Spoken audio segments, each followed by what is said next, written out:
Турсуналиева Назгүл каналы сунуштайт. Саламатсыздарбы, урматтуу китеп сүйүүчүлөр. Сиздердин назарыңыздарга Жоголгон миллион чыгармасынын 5-бөлүгүн сунуштайм. Автору Каныбек Кыргызбаев. Подполковник Эртай Касымов майорду чакырганда жанында Муса Айдарович бар эле. Ал Алишердин чек арадан кармалганы боюнча жаңылыкты айтып отурган. Рухсатпы, жолдош подполковник, деп майор Баатырбек Жайчиев эшикти такылдатып кирип келди.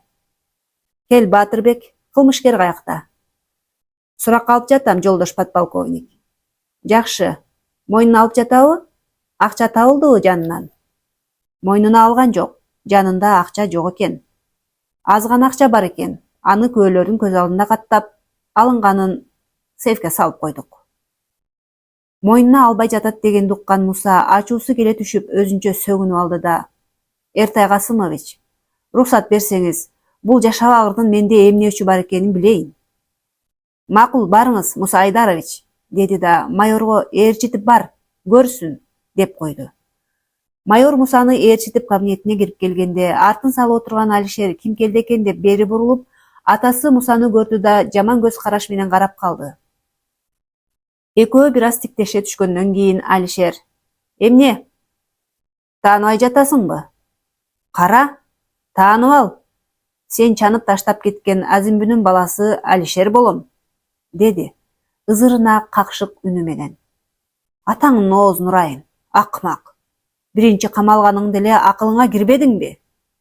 Деп Муса кыйкырып жиберди. Алишер күлкүсү келбесе да күлүп жиберди. Эмне дейсиң?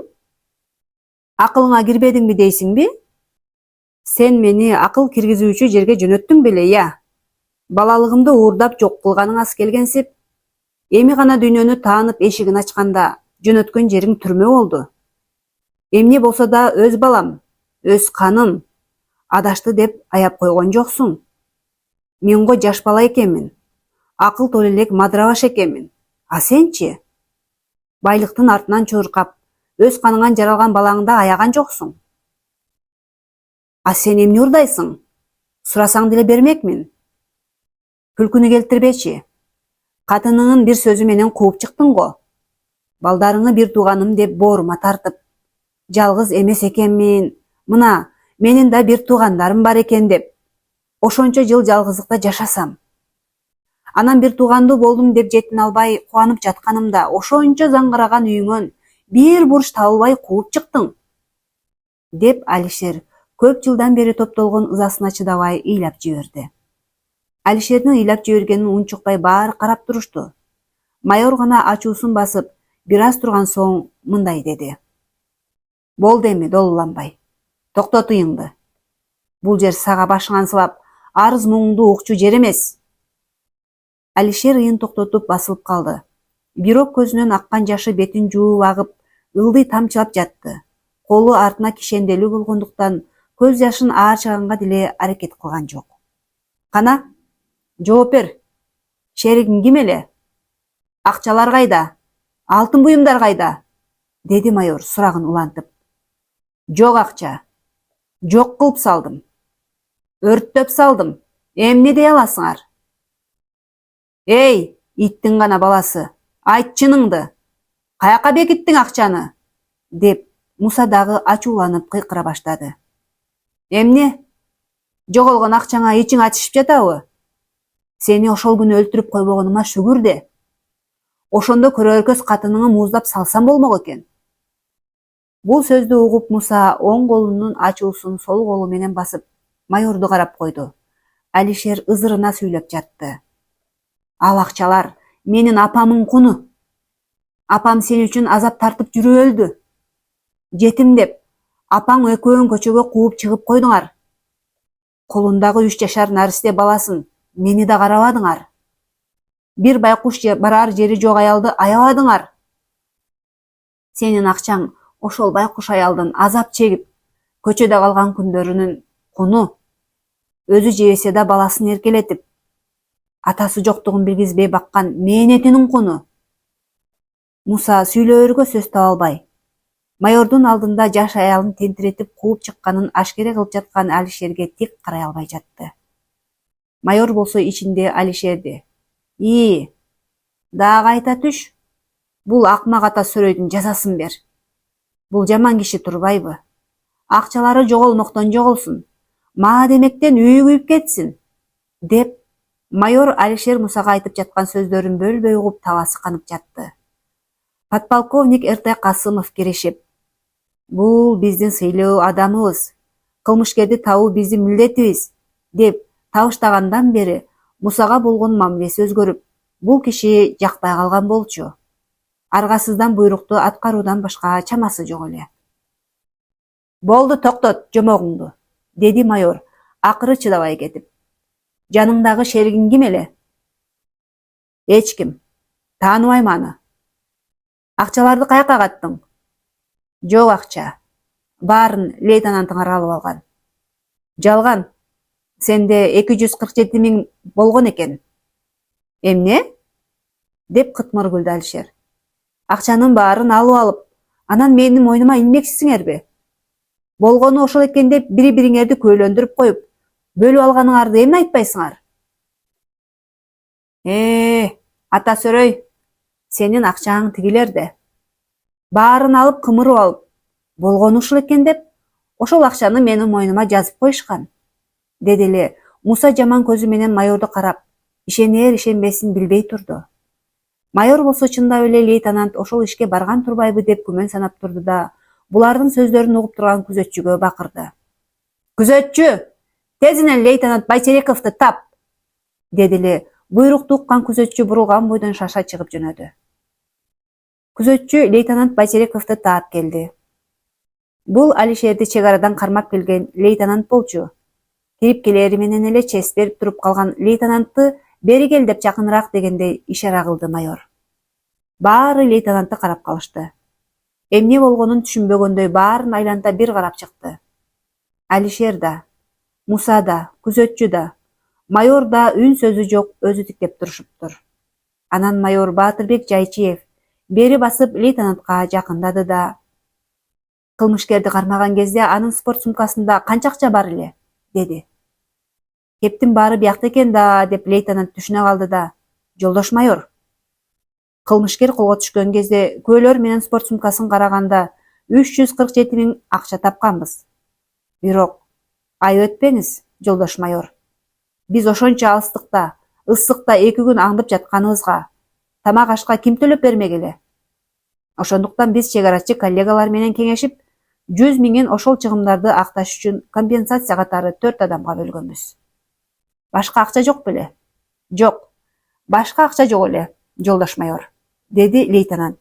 Жашырбай ачык айта калып, майордун бир каарынан кутулуп кетти. Эмне жалган сүйлөйсүң? Акчанын калганы каякта? Жооп бер, деп майор кайрадан Алишерге атырылды. Лейтенантыңар жалган айтат. Акчаларды ушулар ээлеп алган.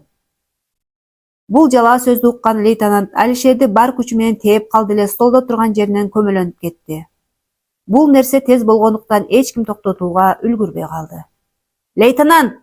Деп бакырып жиберди майор. Угуп жатам, жолдош майор. Бул каранбай калп. Старшина Кебековду чакырыңыз. Баарын далилдеп берет, деп ачуусун дагы эле баса албай турду. Азыр майор болбогондо Алишерди эс ойгончо тепкилеп кумардан чыкмак. Алишерди кайра ордуна отургузуп коюшту. Майор Алишерге жакын басып келип: эмне жала жабасың? Деди жай гана. Алишер үндөбөдү. Акчаларды каяка каттың? Жок акча. Ата Сөрөй, ошол акчаларың кечип кое бер. Ал деген сен азапка салган аялдын куну, деди Алишер атасы Мусага карап. Ачуусу келип турса дагы Муса үндөбөдү. Лейтенантты майор кетирип жиберди. Башка убак болсо лейтенантты ээлеп алган акчасы үчүн жер жебесине чейин тилдеп, сөгүп, акмагын чыгармак. 1 сомуна чейин кайтарып төктүрмөк. Керек болсо мындай иштерге экинчи аралаштырмак эмес. Азыр болсо элдин канын митедей соргон Мусанын акчасы жоголгонуна табасы канып турган. Керек болсо ошол акчалар табылбай калсын деп ичинен жаман көрүп жатты. Суунуку сууга деп лейтенанттын айтпай дебей акчаны бөлүп алганы майорго да жагып турду. Өзү да Протоколдогу акчаны бериши да, бербеши да күмөн. Далил буюм катары өткөрөт да, андан соң тергөөчү менен чогуу эмне кылаарын өзү билет. Мусанын оюна бир нерсе түшө калып мындай деди. Баатырбек, бул акмактын жакын тайкеси бар эле. Аты Турсунбай беле же Турсунбек беле, мүмкүн уурулукту ошону менен чогуу жасап, акчаларды да ошол жакка катып жүрбөсүн, деди эле. Алишер ачуусу келип бакырып жиберди. Тайкемдин ага тиешеси жок. Аны аралаштырбагыла. Эмне? Менин тагдырымды сындырганың аз келгенсип. Эми менин тайкелерим калдыбы? Бизде эмне өчүн бар эле? Ал тайкем кайдан уурулук кылсын? Ал адам карып калган, деп бакырып жатты Алишер. Майор Алишерден эч нерсе чыкпасын, эч нерсе айтпасын билди да күзөтчүгө камерага алып барып камап сал, деп буйруду. Алишерди күзөтчү жетелеп алып чыгып кетти. Муса Алишердин тайкеси жөнүндө каякта жашаарын айтып, анын да Алишер менен тең балдары болуш керек. Мүмкүн анын балдары менен ушул ишти кылгандыр деп, майордун оюн ошол жакка буруп салды. Муса чыгып кеткен соң майор кайрадан лейтенант Байтерековду чакыртты. Лейтенант, тезинен өз жигиттериңди ал дагы могу дарек боюнча бар. Кылмышкердин тайкеси жашайт экен. Мүмкүн биз издеген машинанын ээси ошол болуп жүрбөсүн. Үйүн текшергиле. Бир далил билинсе тезинен камагыла, деп Турсунбек аксакалдын дарегин берип, лейтенантты ошол жакка жөнөттү. Бирок булар баргыча эле ошол айылда укмуштуу жаңылык болуп өттү. Мүрзөнү кайтарган аксакал таң эрте салкында өсүп кеткен чөптөрдү оруп коймокко көрүстөнгө келип, чалгысын алып өйдө чыгып бараткан.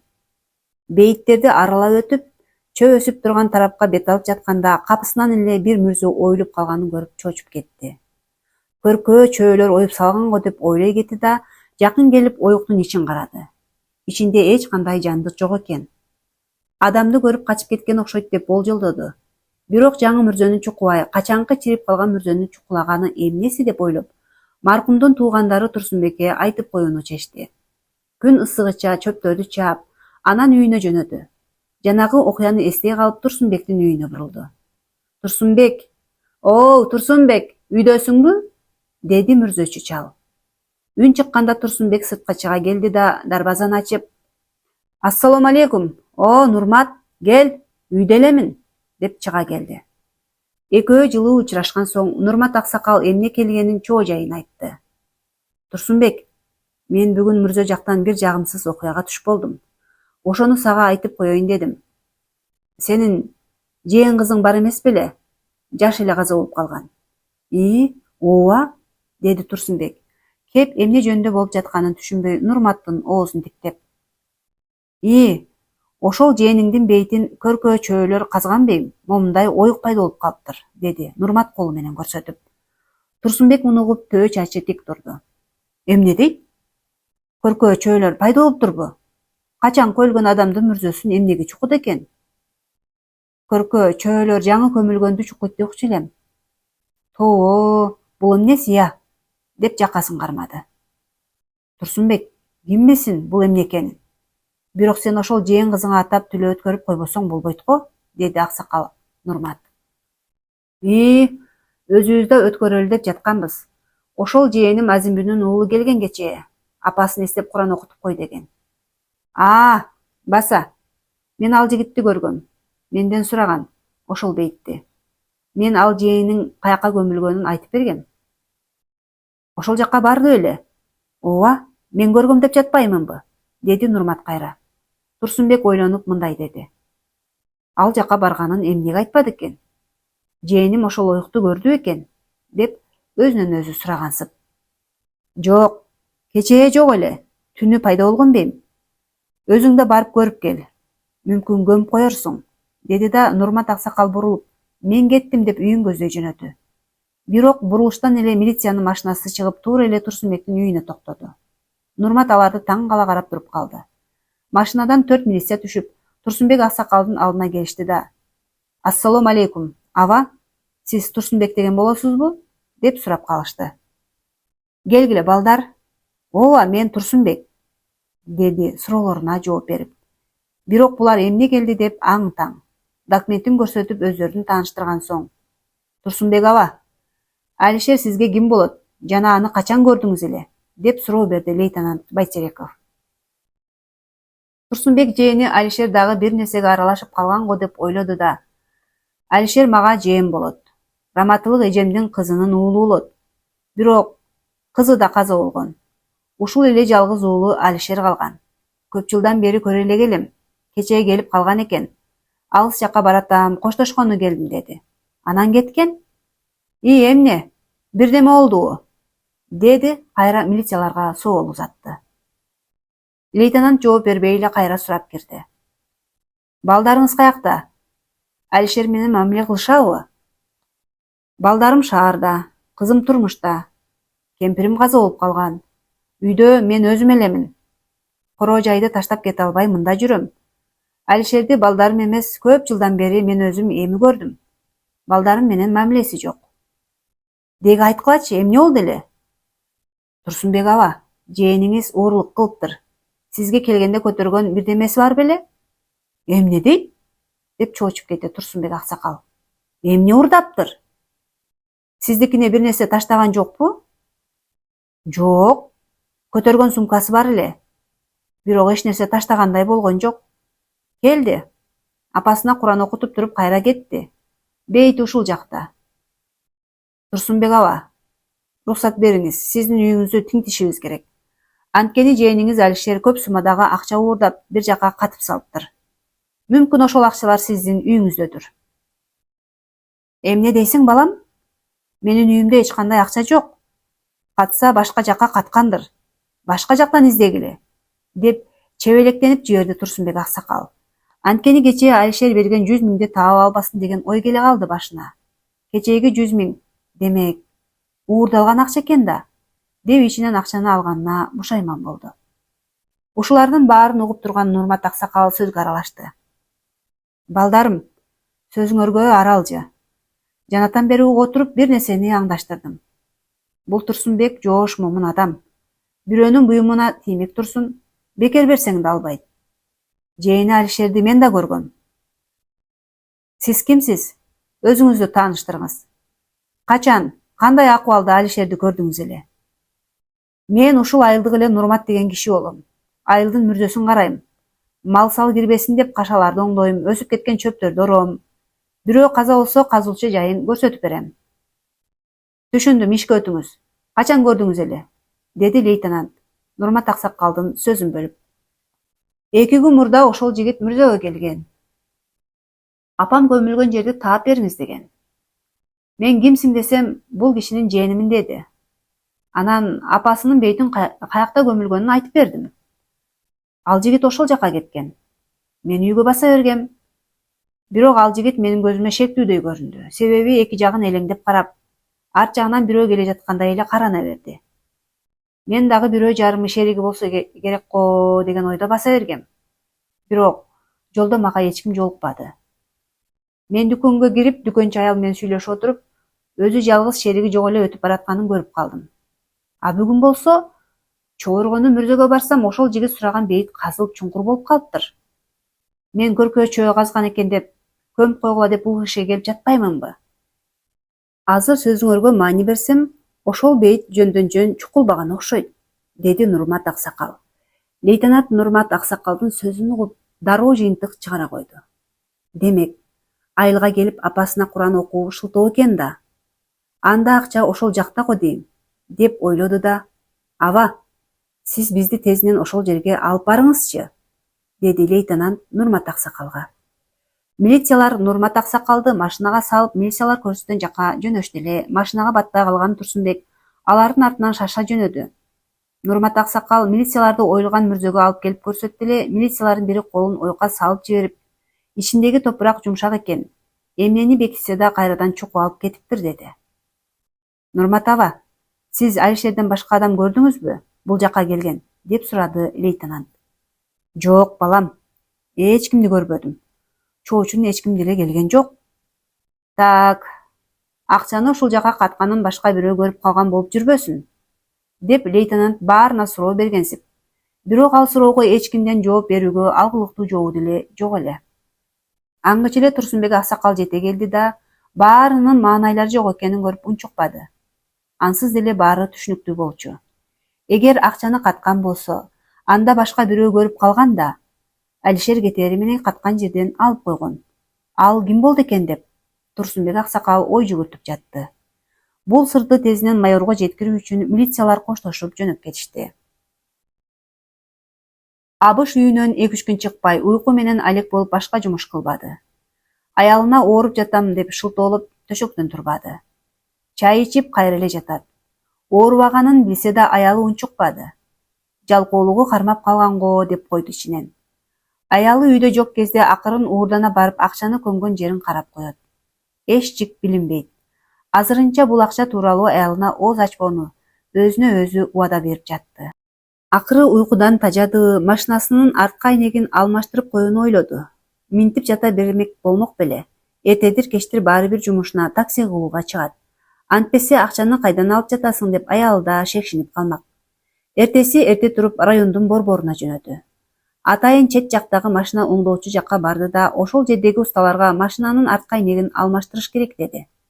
Жакшы, алмаштырабыз, деди машина оңдоочу жигит. Кызмат акысы менен жаңы айнектин баасын айтып, Абыш макул болгон соң өз кызматын кылууга киришти. Эмне болуп тешилип калды деп сурап жиберди эле. Абыш жоопту алдын ала ойлонуп албагандан жоопту маал катып, укпай калган адамга окшоп кайра сурады. Эмне дейсиң? Эмне болуп сынды дейм. Тоого чыкканбыз. Таш кулап, таштан ташка тийген таш секирип келип тийбедиби? Ушинтип, кара баскырдыкы, деп жооп берди көздөрүн ала качып. Анда Кудай сактаптыр. Ооба дей салды Абыш, тигинин сынган айнекти чыгарып жатканын карап. Арткы терезесин алмаштырган соң, Абыш акысын төлөп таксилер туруучу жакка айдады. Өзү жашаган айылга кетчү адамдар болсо салып кетмек. 2 күн мурда Муса милицияларга машинанын арткы айнегине ок тийип сынган деген көрсөтмө бергендиктен, милициялар райондун борборун жайгашкан машина оңдоочу жайлардын баарына барып, айнеги тешилип сынган машина келбедиби деп сурап, эгер мындан ары келген болсо, милиция бөлүмүнө кабарлап коюусун милдеттендирген болчу. Эгер жашырып айтпай койсо, жоопко да тартылаарын эскертишкен. Абыш келгенде эле ошол машина экенин уста жигит билген. Атайын сурап көрсө, болбогон эле жоопту бергенинен шектенгени бекеринен эмес экенине көзү жетти. Чочутуп албайын деп кызмат акысын алып жөнөтүп жиберди. Бирок машинанын номерлерин эстеп калды. Жашырып айтпай коеюн деп ойлоду. Бирок билинип калса, жашырган үчүн өзү да жооптуу болуп калбайын деп чочулап телефонду көтөрдү. Чейрек саатта жете келген лейтенант уста жигит менен сүйлөшүп жатты. Кана, эмне деген маалымат бере аласыз, деди лейтенант Байтереков. Ошо, силер издеген машина экенин дароо эле билдим. Менин суроолорума тайсалдагансып жооп берди. Алмаштырган айнеги каякта? Калды беле? Жүргүлө бул жакта, деп сынган айнектерди койгон жакка ээрчитип барды да ушул деп көрсөттү. Лейтенант менен сержант экөө сынган айнекти кылдаттык менен карашып, таш тешпегенин билишти. Демек, Муса Айдаровичтин огу тийген машинанын дал өзү экенин билишти да, бардык маалыматты угушуп устага рахматын айтып жөнөп кетишти.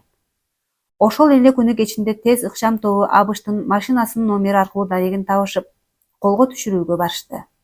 2 машина менен милициялар лейтенант Байтерековдун жетекчилигинин астында Абыштын үйүнө келип токтошту. Жигиттер, чуу салбай акырын эле чакыралы. Дарбазасын ачкан кезде эле кармап калалы. Чуу салып Айыл апаны дүрбөтпөйлү. Лейтенанттын оюн башка милициялар туура эле көрүштү да, эшикти такылдатып калышты. Бирок алар күткөндөй Абыштын өзү эмес, аялы чыгып үн салды. Ким бул? Ким керек? Эжеке, бери карап коюңузчу.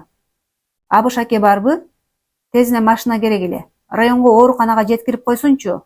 Оорулуу бейтап бар эле, деди лейтенант жалооруган адамдай үн чыгарып. Аял ишенип калды. Абыштын таксист экенин билгендер ушинтип чакыра беришчү. Ошолордун бири го деп ойлоду да, азыр деп коюп үйгө кирип кетти.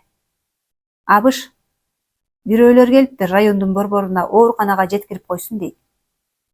Ушулардык өттү. Меникинен башка машина жок баштанып, деп Абыш ачууланып алды. Сен таксист болсоң сага келет да. Демейде тура калып чуркачы элең. Деги сага эмне болуп жатат, сиркең суу көтөрбөй, деп аялы нааразыланды. Кантсе да акырын туруп машинанын ачкычын алып эшикке жөнөдү. Машинасын оталдырып коюп, ким экенин билмекке дарбазаны ачты эле ар жакта турган милициялар Абышты ойлонууга да чамасын келтирбей жулкуна кирип келишип, эки милиция эки жагынан кармап калды. Силерге эмне керек? Кое бергиле. Силерди ким чакырды? Деп милициялар кандайча келип калганына башы жетпей турду. Талипов Абыш деген сизби? Мен лейтенант Нурлан Байтерековмун. Сиз уурулук боюнча үйгө кирип, каракчылык кылганыңыз боюнча шектүүсүз. Эмне дейсиңер? Кандай уурулук?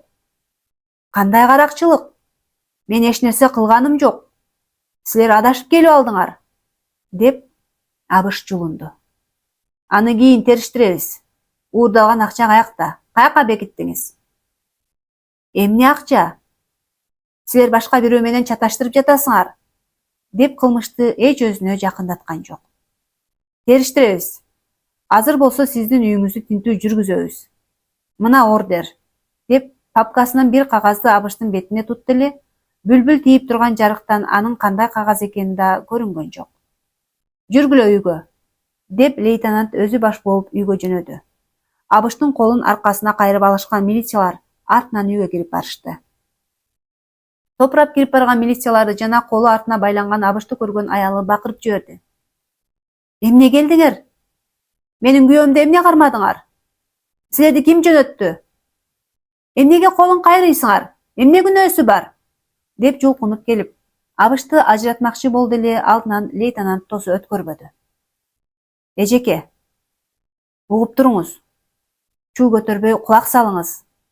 Сиздин күйөөңүз бирөөлөр менен бир кишинин үйүнө кирип, каракчылык кылышып, үйүн тоноп кетишкен. Бири колго түштү, экинчиси сиздин күйөөңүз. Дегенде, жалган деп аял бакырып жиберди. Азыр үйүңүздү тинтүү кылабыз. Жалган айтпагыла, курдоомат кылбагыла. Күйөөм таксист болуп жанбагат, андай ишке барбайт, деп аялы чырылдап жүрөт. Лейтенант жигиттерине киришкиле деп буйруду. Абышты, аялын жана буларды коркуп карап турган эки баласын диванга отургузушуп койду да ордуларынан турбоосун буйруду. Абыш аке, сиз өзүңүз көрсөтөсүзбү же үйүңүздүн баарын тинтелиби? Эмнени көрсөтөм? Силер жаңылышып жатасыңар. Мен эч кандай каракчылык кылганым жок. Милициялар шектүү деген жерлердин баарын карап чыгышты. Атүгүл сарайга кирип да кол чырагы менен карамыш этишти. Бирок караңгыда эмнени көрмөк эле? Кайра тез эле лейтенанттын жанына келишти. Абыштын машинасын карап жүргөн милиция кубанычтуу кирип келди да: "Жолдош лейтенант, машинанын отургучунун алдында могу оролгон акча бар экен", деп көтөрүп келди эле Абыш тура калды. "Отуруңуз ордуңузга. Бул эмне болгон акча?" деп сурады лейтенант. "Өзүмүн эле акчам, иштеп тапкам." Муну укканда аялы Абышты таңыркап карап, эми көргөндөй жүзүнө тигилди.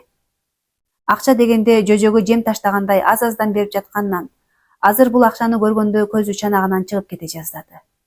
Лейтенант унчукпай эле акчанын ороосун чечип, ичиндеги акчаларды санап кетти. Туура 65 миң экен. Лейтенанттын акчаларды санап жатканын көргөн аялы улуп уңшуп ыйлап кирди. "Эмне деген балеге жолуктуң эле? Бул кайдагы акча? Акча жок деп балдарыңа да түзүктөп көйнөк сатып берчү эмессиң. Мынча акчаны эмнеге бизден бекитип жүрөсүң?" деп аялы ыйлай баштады. "Токтот дейм, келе соогатын", деп Абыш ачууланып жиберди. "Баары түшүнүктүү", деди лейтенант. "Алып кеткиле" деп буйруп, өзү да кошо чыгып кетти. Аялы отурган жеринде эле же ишенээрин билбей, же ишенбешин билбей, балдарын кучактаган боюнча ыйлап кала берди. Алишерди кайрадан суракка чакырды.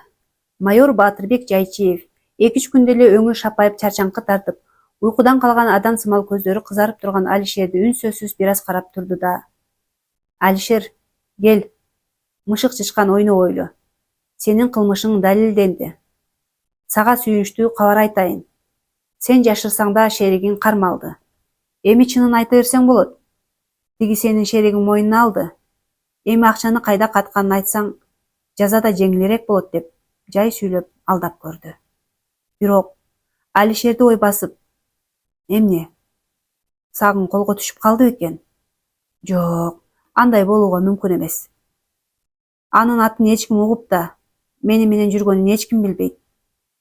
Бул жөн эле пушкага алып жатат", деп ойлоно түштү. "Эмне жооп бербейсиң? Жашырганыңан пайда жок", Мейли айтпасаң айтпа, ансыз деле билебиз. Акчаны кайда катканыңды да билебиз. Алишер күлкүсү келбесе да өзүн зордоп күлүп, билсеңер эмне сурайсыңар, деди. Күл, күл, азыр ыйлайсың. Мөзөгө акчаны каттың беле? Эми Алишер күлмөк турсун мостое калды. Бала, кана күлбөйсүңбү? Деп майор келекеледи. Сенин акча бекиткениңе ошол айылга барганыңан бери бизге маалым. Атүгүл өз апаң Болотбек кызы Азимбүдүн бейитине акчаны көмгөнүң да маалым. Алишердин оозуна сөз кирбей, өңү бозоруп, көзү чанагынан чыгып кетейин деди. Аны байкаган майор кытмыр күлүп карап турду да: Эми кылмышыңды мойнуңа аласыңбы? Деди. Алишер сүйлөгөнгө сөз таба албай турду. Булар кайдан билип калды экен? Же мүрзөчү чал айтып койду экен? Кап, башка жака катсам болмок экен.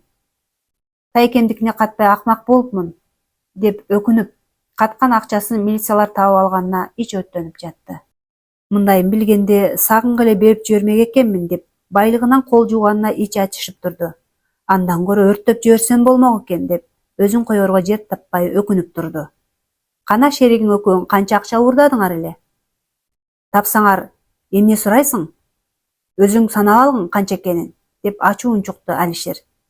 Азыр сенин кылмышты чогуу жасаган шеригиң менен жолуктурам. Көрөм ошондо кылмышыңды таңганыңды, деди майор жөн гана. Алишердин оюнда сагынды колго түшүрүп алып келген го деген ой турду.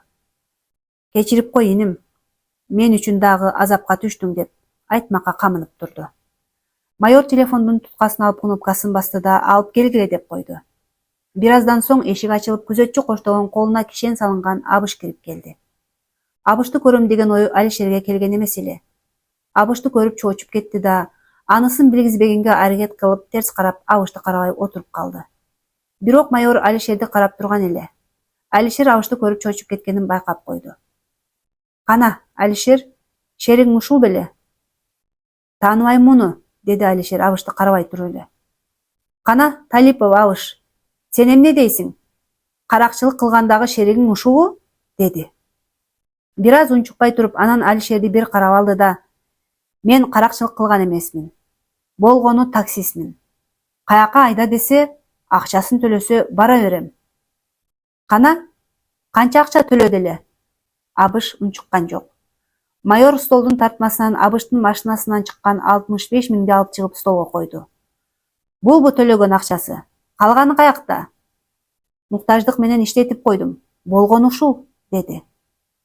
Жок, мүрзөдөн чукуп алып алган акчаны айтып жатам, деди майор, атайын экөөнүн ыркын бузуп, бири-бирине айгакчы кылыш үчүн. Алишер селт этип Абышты карап алды да: Эмне дейсиң, начальник? Акчаны силер алган жоксуңарбы? Деп Алишер майордон кайра сурады. Жок, биз таппадык. Биз болгону сенин бекиткен жериңди көрдүк. Акчаны кимдир бирөө бизге чейин эле алып кетиптир. Энең дурайын ит. Сен шимшип келип таап алып кеттиң беле? Деп отурган жеринен Абышка жуунду эле күзөтчү сержанттар алдын тосуп жибербеди. Кайра өз ордуна отургузуп койду. Абыш Алишер жулунганда коркуп кетип, артка кетенчиктеп качып туруп калды эле. Бул жала, деп кыйкырып жиберди. Мен эч кандай акча алганым жок. Мага бул акчаны өзү берген. Алишер, сен мага 100 миң бердиң эле го. Жүзү кара. Сен аркаман аңдып барган экенсиң да, Жок. Мен сенин каяка барганыңды да билген жокмун. Апаңын атын, анын каяка көмүлгөнүн да билбесем, мен каяктан акчаңы таап алмак элем? Бул жала. Булар калптан эле тукуруп жатат, дегенде майор ачууланып, токтот, деп кыйкырып жиберди. Эрулдар, бириң акча бекитип, бириң акчаны издеп таап, эми мойнуңарга албай жатасыңарбы? Деп ан сайын буларды бири-бирине өчөштүрүп тукуруп жатты. Мындайда эмоцияга алдырганда чындык ооздордон чыгып кетээрин майор өз тажрыйбасынан биле турган. Бирок Абыш акчаны алганым жок, көргөнүм жок, машина айдап барганым үчүн гана акыма 100 миң берген деп туруп алды. Демек, сен үйгө кирбеген болсоң, анда үчүнчү адам ким, деп суроо узатты майор. Алишер унчуккан жок. Абыш утур-утур Алишерди карап коюп суроону жоопсуз калтырды. Майор Абыш Алишердин коркуп турганын сезип жаткан. Ошондуктан суракты жеке-жекеден жүргүзмөкчү болду да Алишерди алып кеткиле деп буйрук берди. Алишерди алып чыгып кетишти. Алишер чыгып баратып: "Абыш, эгер ушул иш сенин колуңан келсе, ажалың менден. Баары бир менин колуман өлөсүң" деп кыйкырып чыгып кетти. "Сержант, эшиктин сыртында күтүп тур" деп майор Абыштын жанында турган сержантты да чыгарып жиберди. Мунусу Абыштын коркпой ачык айтаар деген ою болчу. "Кел, ачык сүйлөшөлү. Мүрзөдөгү акчаны сен алдың беле?" деп майор өкүм сүйлөдү. "Жок, жолдош начальник. Мен аны билбейм. Көргөн да жокмун. Ошол айылдын эле башталышынан мени кете бер деп кетирип жиберген. Мен андан кутулганыма Кудайга шүгүр деп кетип калгам. Анын каяка барганын көргөнүм да, билгеним да жок." Демек көргөн жоксуң. "Жок, жолдош начальник. Алишердин жанында дагы бирөө бар эле. Мүмкүн ошо алгандыр." "Демек, дагы бирөө бар эле дечи. Ким эле ал? Аты?" "Сагын деген." "Демек, Алишер менен үйгө кирген ошол экен да." "Ооба, Сагын деген бала. Алишер менен тиги жакта чогуу жаткан имиш." Абыш буларга кандайча жолугуп калганын, кантип көндүргөнүн, ошол түнү машинасын айдап аларды алып барганын, тигилер үйгө кирип уурдап качып чыкканын айтып берди. Алар машинага отурганда кимдир бирөө мылтык менен ок атканда артка айнек сынып, жумуртканын көлөмүндөй оюлуп калганын, анан ошондой опурдалдуу ишке аралашып калгандыгы үчүн Алишер 100 000 бергенин да айтты. "Фамилиясы кайсы жерлик экенин билесиңби?" "Жок, жетим бала эмиш. Кайсыл жердин баласы ал жөнүндө такыр билбейм, жолдош начальник" деди Абыш. Майор Баатырбек Жайчиев ойлонуп ой жүгүртүп калды. Алишерди кайрадан суракка алып, Сагындын ким экенин билиш керек деп жатты. Сыртта турган сержантты чакырды да алып кет деп Абышты кошуп берди. "Бул шектүүнү өзүнчө камап кой" деп буйруду сержантка. Алишер камерада ары-бери басып өзүн коерго жер таппай, Абыш азыр жанында болсо кекиртегин жулуп алмак болуп ызырынып жатты. Чындап эле акчаны ошол алган болсо, соо койбосу белгилүү иш эле. Бирок кайрада ойлоно калат. Абыш апасы Азимбүнүн көмүлгөн жерин билбесе, кайдан тапмак эле дейт бир ою. Милициялар өздөрү таап алып, атайын буларды бири-бирине душман кылып, бири-бирине шек санаттырып, ортодо өздөрү бекитип жок кылып жиберейин деп жатышат го дейт экинчи ою. Башына түркүн ой келип, бирине да жооп таба албай, мээ тамыры жарылып кете жаздады. Абыш Сагындын колго түшпөгөнүн билген соң баардык күнөөнү ошого оодарып салгысы келип турду. Себеби Алишер менен зонада бирге болгондуктан анын сырын, Алишер жөнүндө баарын билсе керек. Сагын колго түшөбү жокпу, азырынча Абыш өз кылмышын ошого оодарып турса, кийин дагы бир кеп болор. Эң маанилүүсү, кыйнаса да мойнума албайм деп мойнуна албаска ант ичип жатты. Эртеси майор Баатырбек Жайчиев Алишерди кайрадан суракка алып келди. Бирок ортодо эч кандай кызуу маек болгон жок. Алишер бекиткен акчанын жоголгонунан алигиче өзүнө келе албай, ою дагы бир жерде болбой, акчанын жоголгонуна кимди күнөөлөрүн билбей турду. "Сагын деген ким? Ал каякта? Ошол экөөңөр Муса Айдаровичтин үйүнө кирдиңер беле?" деп майор сурак жүргүзүп жатты. Сагын тууралуу Абыш айтып берген экен деп ичинде Абышка ызырынып жатты. "Жашырбай айт, баарын. Баары бир үчүнчү адамыңды таап колго түшүрөбүз. Андан көрө күнөөңөрдү жеңилдетип мойнуңа алып, акчаны кайда катып, кайда жоготконуңарды айтып бер. Сен аны карма. Ошондо мойнубузга алабыз. Анын кайда жүргөнүн да билбейм. Биз бөлүнүп кеткенбиз", деди Алишердин кыртышы сүйбөй. Сагын тууралуу Алишер эч бир ооз ачпады. Ат түгүл атынан бөлөк фамилиясын да, туулган жери тууралуу да эч нерсе айтпады. Баары бир эч сөз чыкпасын билип, Алишерди жайына койду. Эми Сагын тууралуу маалыматты чогултуу керек болду. Лейтенант Байтерековду чакырды да тапшырмаларды берди. "Лейтенант, сага тапшырма. Биринчи, Сагын тууралуу маалыматты такта. Экинчиден, Сагынды бир гана Абыш Талипов көргөн. Фото робот кылып сүрөттөрүн тараткыла. Үчүнчүдөн, балдар үйүндө чоңоюп тур. Балдар үйлөрүнө кыдырып сүрөттү көрсөткүлө. Мүмкүн тарбиячылардын же жетекчилердин эсинде бар чыгар. Эгер тааныган болсо аты жөнүн толук тактагыла", деп майор лейтенантка тапшырманы берип, ооруп кеткенинен башын мыкчып отуруп калды. Муса Айдарович, сиздин акчаңыз табылбай калды окшойт. Суунуку сууга дейт. Кантсе да арам акча жукпайт да, деп ойлонуп отуруп калды. Лейтенант Байтереков буйрук алган соң өзүнүн карамагындагы милиция кызматкерлери менен аткарууга киришти.